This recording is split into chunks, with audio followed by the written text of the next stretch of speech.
It seems he's too late, but in fact he's timed his arrival perfectly. There's no meat left.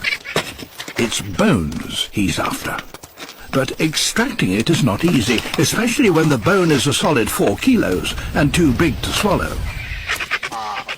But lammergeiers have an extraordinary solution, thanks to their flying skills. Soaring up on thermal air currents and positioning the bone parallel to his body to minimize drag, he soon reaches the perfect height.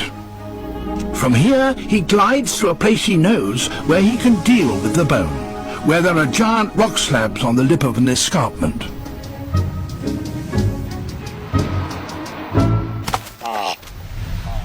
The bone is smashed.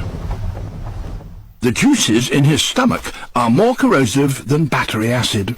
They dissolve the bone so that he can now digest the marrow. The young lammergeier has his turn.